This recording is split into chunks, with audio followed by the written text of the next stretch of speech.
Halo teman-teman, sekitar hampir 2 minggu lalu di beberapa wilayah di Indonesia melakukan PSBB kembali loh, tepatnya pada tanggal 14 September 2020 lalu.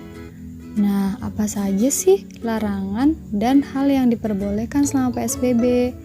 Namun, sebelum kita membahas hal tersebut, yuk kita kenali terlebih dahulu apa itu PSBB.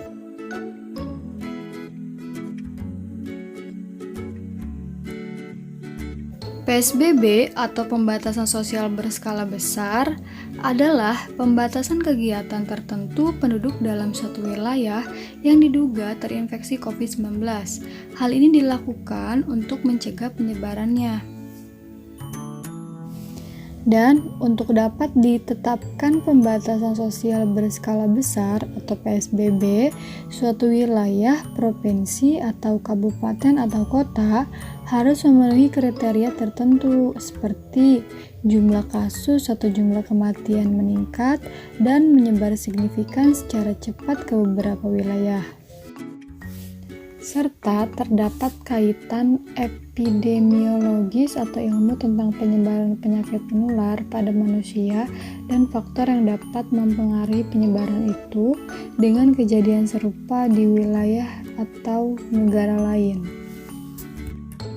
Nah, sekarang kita akan membahas hal yang dilarang pada saat PSBB, yaitu terdapat pada pasal 13 Peraturan Kementerian Kesehatan Nomor 9 Tahun 2020 yang berisi tentang pedoman pembatasan sosial berskala besar dalam rangka percepatan penanganan COVID-19.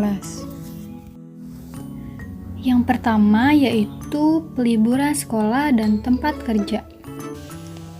Peliburan sekolah artinya penghentian proses belajar mengajar di sekolah dan menggantinya dengan proses mengajar di rumah dengan media yang efektif.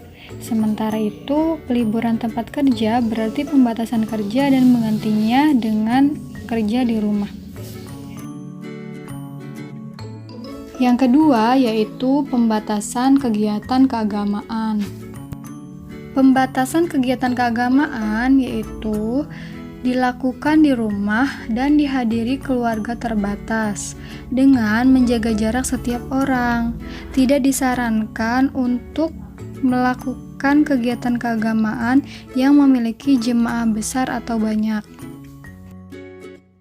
Selain itu, pembatasan kegiatan keagamaan juga dilaksanakan dengan berpedoman pada peraturan perundang-undangan dan fatwa atau pandangan lembaga keagamaan resmi yang diakui oleh pemerintah. Yang ketiga yaitu pembatasan di tempat atau fasilitas umum. Pembatasan ini dilaksanakan dalam bentuk pembatasan jumlah orang dan pengaturan jarak orang. Namun, ada beberapa tempat yang dikecualikan, seperti tempat-tempat untuk membeli kebutuhan pangan, tempat untuk fasilitas kesehatan, dan tempat-tempat untuk kegiatan olahraga. Yang keempat yaitu pembatasan sosial dan budaya, yang mana dilaksanakan dalam bentuk pelarangan kerumunan orang dalam kegiatan sosial dan budaya, serta berpedoman pada pandangan lembaga adat resmi yang diakui pemerintah dan peraturan perundang-undangan. Yang kelima yaitu pembatasan mode transportasi, yang mana mode transportasi penumpang baik umum atau pribadi dengan memperhatikan jumlah penumpang dan menjaga jarak antar penumpang.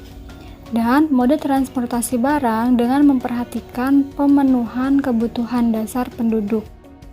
Dan yang terakhir atau yang keenam yaitu pembatasan kegiatan lainnya khusus terkait aspek pertahanan dan keamanan.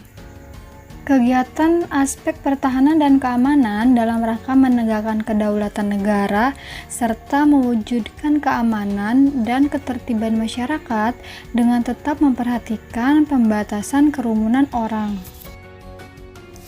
Kita tadi sudah membahas tentang hal yang dilarang dilakukan pada saat PSBB. Nah, sekarang kita akan membahas hal yang boleh dilakukan pada saat PSBB, yaitu yang pertama membeli kebutuhan sehari-hari dan obat-obatan. Dan yang kedua, mengirim barang dan memesan makanan online. 3. Beribadah berjamaah di lingkungan sekitar. Terakhir, yang keempat, bekerja di kantor hanya untuk beberapa sektor esensial. Nah, itulah beberapa hal yang dilarang dan hal-hal yang diperbolehkan pada saat PSBB. Semoga bermanfaat. Jangan lupa tetap jaga kesehatan dan ikuti protokol kesehatan. Terima kasih.